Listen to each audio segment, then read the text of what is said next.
Hello everyone, welcome to another Rick's Picks. Today I got something interesting for you that I found online. It's a Bravestarr figure, okay? Now it's not the original Bravestarr figure from the 80s. This looks like a newer figure, possibly a KO figure. For any of you who don't know what KO means, it's a knockoff figure. So I found him online. He was relatively cheap. So I figure I'd, give this figure a shot for the price. So I don't know what's going to go on with this figure. I mean, he could, be really cool, really good figure, or he could fall apart in my hands the second I take him out of the box. But either way, I figured I would share this figure with you guys and we'll see what he's about.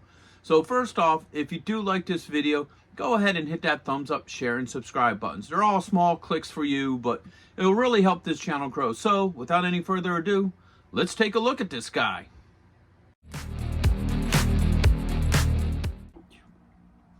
All right, so here he is in packaging. The packaging is pretty simple with him. So you get this nice fade from blue to yellow to orange. You have the Bravestarr logo here, some lightning across it.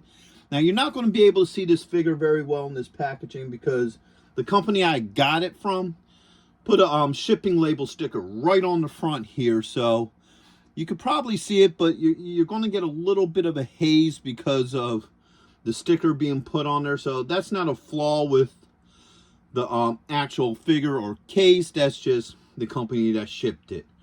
All right, so you spin it around this way. You got more lightning. Over here, you got a silhouette of Bravestarr, the Bravestarr logo here and here. All right, you got more lightning on this side.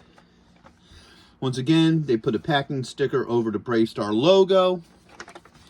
And then underneath you have your legal. Now, I don't know what company makes this. There's no real identifying marks that says, ABC company or whatever. So, your guess is as good as mine. Like I said, I just found this online.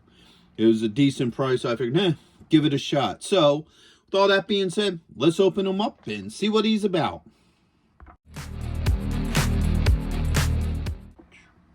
All right, so here he is out of packaging. So far, he's a good looking figure. I don't have any problems with the way he looks, any of his details. I'm kind of guessing that he's a Japanese made figure just because of the factor of how some of his accessories work with him. And we'll get into that more when we do get into his accessories. So first off, let's give him a rotation. All right. He does come with this stand. The stand is very nice. I like the stand that goes with him. It connects to his hip. All right. Now let's bring him up closer and let's look at some of these details on him. So first off, I like the face sculpt. I think it looks really nice. I don't have any issues with that. I like the detailing here to his chest piece.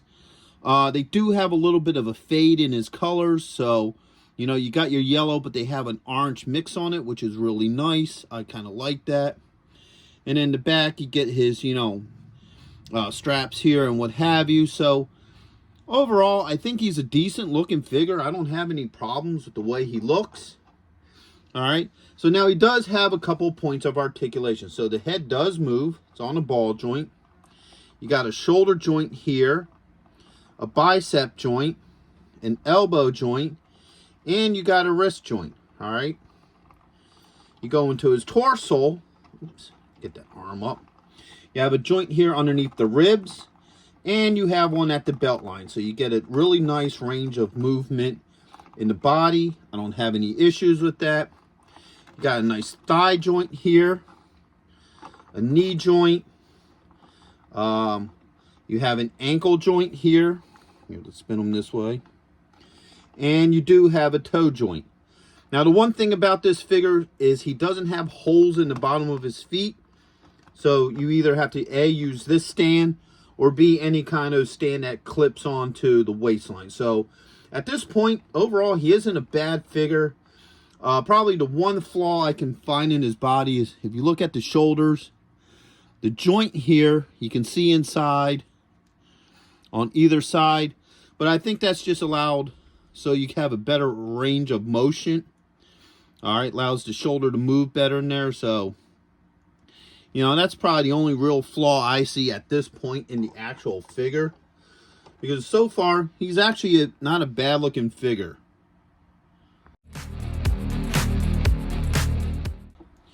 Alright, so let's start going over his accessories. Now, one of the reasons why I think he's a Japanese-made figure is because how the heads are. So let's take a look at these heads. So you can see that the heads are half sculpts, alright? So you get a half head. And usually when you get something like that, that's like Figma, or like Japanese companies usually make their figures like this, where most American companies, it'd be the whole head. So that's pretty interesting there. Alright, you got this head too. Alright. Let's see, you got this one here. Alright. You have this one as well. Okay.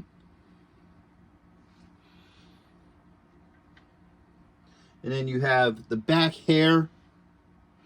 Alright, because that's going to be for his hat, which is his Marshall's hat right here. Alright. He has this piece here. I forget what this is. I guess it's a type of bazooka. I haven't watched the cartoon in forever. I do actually have it upstairs on DVD. Just it's been a while since I watched it. And then you have his pistol here. Alright, it's like a chrome. I really like this chrome look to it. And it also has this neat little detail here, which is really nice. Look at it from the front and the side. Alright. And now he has more hands. So he has all these different hands here. I don't know how many of them are really related to the figure, but you got like 2 holding hands. You also have your trigger hands, 2 open hands, and then 2 okay hands. So that's another reason why I think this is another Japanese-made figure, because usually the Japanese companies use these trees like this for their hands, which I think is really nice. So let's get into the nuts and bolts of this figure. First off, let's try swapping out a head. Okay, that came off pretty easily. I had no issues with that. All right, set him back up onto the stand here. All right, those legs in place. Let's go with this head here. All right, we'll pop this one on. All right, bring them up close. That popped on really easily. Don't have no issues with that. So let's now put his hair on.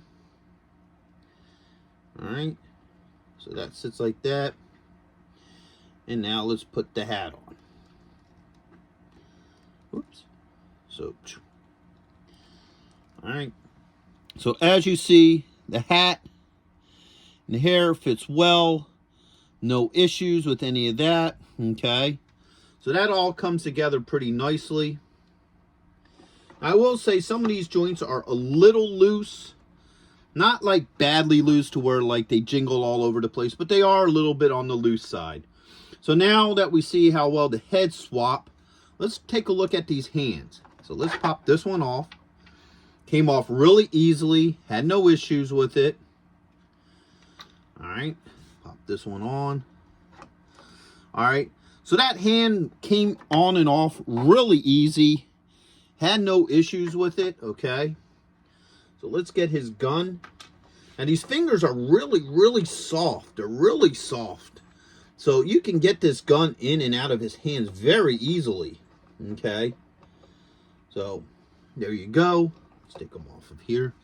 As you see, the gun fits really well in his hand. I don't have any issues with that at all. Okay. Now let's get this bazooka gun here. Let's take this out of his hand. Oops. His hat and hair came off. And let's get the other holding hand. All right. Let's get this one here. All right. Put that on. All right. So these hands swap out really easy. I don't have any issues with the hand swapping out. All right. So now you got the trigger hand here. Let's get this arm in position. All right. So that holds that. Get them off here again. Oops. Came off.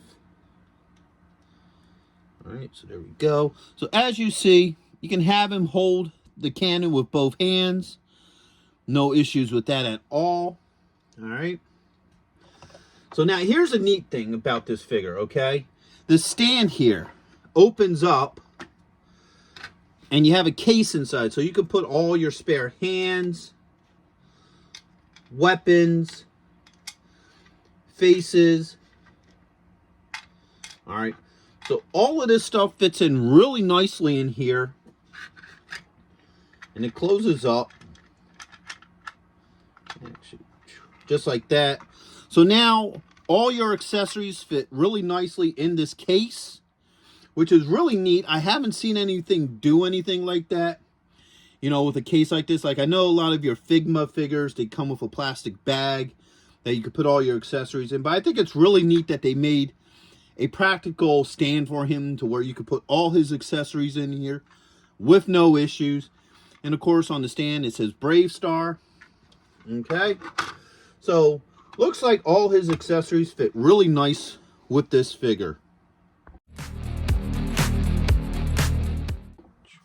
Okay, so overall, I like this figure. I think he's a really good looking figure. He's very nicely detailed. All his accessories fit very well with him. I don't have any issues with that. The same with the stand. His stand works well. I really like the factor that you can hold almost all of his accessories in here. The one thing I couldn't get in there is his cannon thing.